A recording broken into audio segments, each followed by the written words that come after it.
Bonjour Emma. Bonjour. Alors Emma, c'est un réel plaisir de t'accueillir devant la caméra de Montbrison TV pour cette interview. Je suis très heureux de te rencontrer. Et puis déjà, tu as une particularité, tu as le même prénom que ma petite fille, donc déjà tu m'es très très sympathique. Déjà j'ai marqué un point. Déjà tu as marqué un point.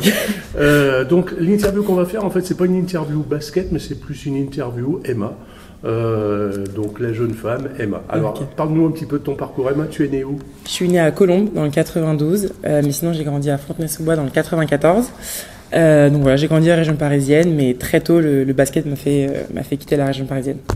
Alors très tôt, le basket t'a fait quitter la région parisienne. De quelle façon t'as quitté? Parce que tes parents étaient sportifs déjà, ou c'est toi qui as découvert le basket? Non, c'est juste moi. Comment ça s'est passé concrètement? Alors mes parents, mon père, faux sportif du dimanche. Ma mère est basketteuse, ouais. Mais c'est juste que je suis allée au centre de formation de Toulouse à 15 ans. Donc c'était ma première année cadette, il me semble. Voilà. J'avais 14 ans. Ouais.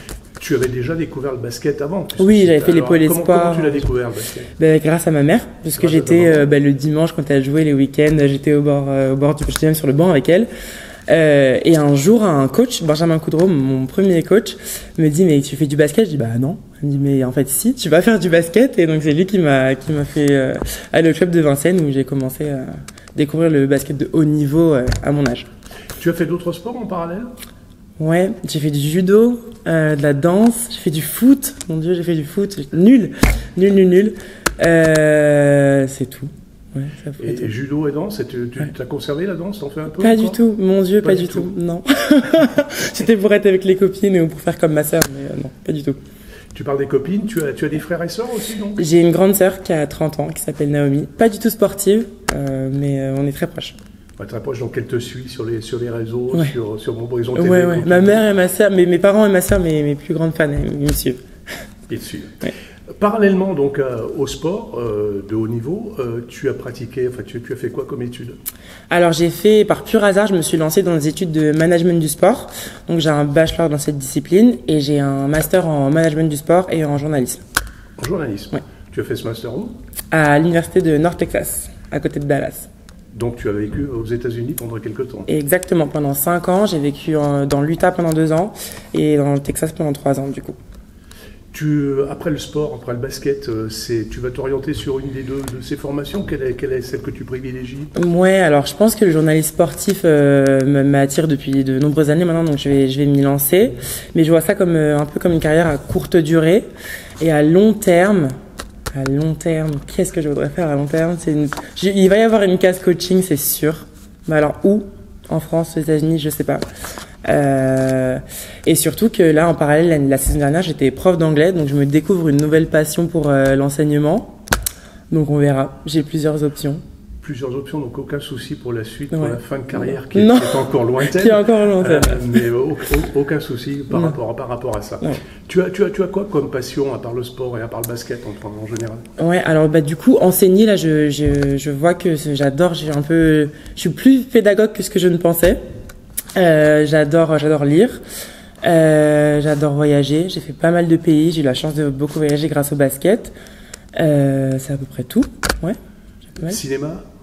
Cinéma, j'ai vraiment pas une grande culture cinématographique. J'ai un peu honte de le dire, mais tous les classiques, je connais. C'est pas une honte, hein? Un peu quand même.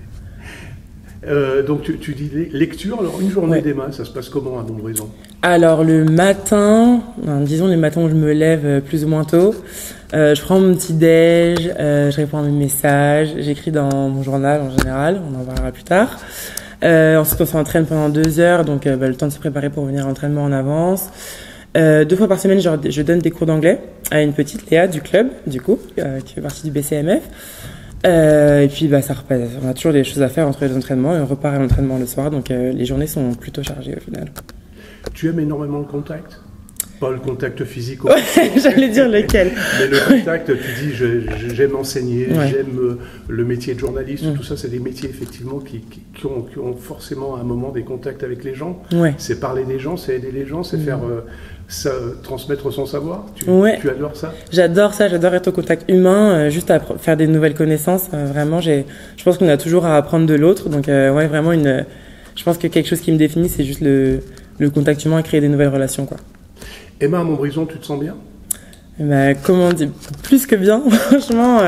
Là, on fait vraiment une saison inespérée. Bon, là, ça y est, on s'est vraiment imposé comme les cadres de cette division, pardon. Mais individuellement, ouais, c'est un pur bonheur. Je joue avec mes copines, on prend du plaisir tous les week-ends. À l'entraînement, on y va avec le sourire, quoi. Je connais pas beaucoup de joueuses qui mettent autant d'entrain à l'entraînement que nous. Attention, c'est dur, hein. On a des grosses semaines, on est fatigué, mais c'est que du plaisir, franchement. Alors, il y a une chose importante, tu dis pas avec mes co-joueuses, mais tu dis avec mes copines, c'est vraiment des copines, c'est vraiment un esprit. Ouais, c'est mes amis, certaines. C'est une famille. Ouais, c'est vraiment, et je pense que c'est un peu le cliché, le bateau de dire, une équipe c'est une famille. C'est faux. J'ai fait partie de beaucoup d'équipes où on n'était pas forcément une famille, mais ici, ouais, c'est vraiment le cas. Tu connaissais Montbrison avant de venir? Tu avais joué, non? Alors, j'avais joué, ouais, j'ai été championne de France U13 à Montbrison, dans cette salle, avant qu'elle soit refaite. Incroyable, je m'en suis rendu compte en arrivant ici, du coup. Et sinon, on avait joué Montbrison 5 fois l'année dernière quand j'étais à Fétia, donc je connaissais un petit peu, ouais. Qu'est-ce qui te plaît sur cette ville? C'est le cadre, c'est sa taille, c'est quoi? Ouais, paradoxalement, j'aime bien les petites villes, donc on a tout ce dont on a besoin. Bon, à part le dimanche et le lundi matin, mais sinon on a tout ce qu'il faut. Donc encore une fois, nos journées elles sont bien remplies, mais même le week-end, on a toujours, il y a des N1 à côté, il y a toujours des choses à faire, donc on ne s'ennuie pas. Tu t'ennuies pas? Non. Les entraînements, donc vous en avez combien par jour? Alors en général 2. On est lundi, donc une fois aujourd'hui. Mais mardi, jeudi, c'est 2 fois. Donc 2 heures le matin, 1h30 à peu près le soir. Donc en général, ça fait des grosses semaines, hein, mais on joue le jeudi. 3 x 10 la semaine dernière, mais en général 4 x 10. Et on voit que ça nous met en rythme. Donc il y a des fois où on tire un peu la langue parce qu'on est fatigué, mais on voit que ça fonctionne, quoi. Ouais, donc t'as pas effectivement beaucoup de temps pour faire autre chose. Oui, non, c'est vrai. Emma, une jeune femme comme toi, comment c'est la vie en fait? Comment tu vois l'avenir? Comment tu vois déjà le présent? La société, comment tu l'analyses? Alors sur la société, je pense que je suis un peu défaitiste par rapport au futur.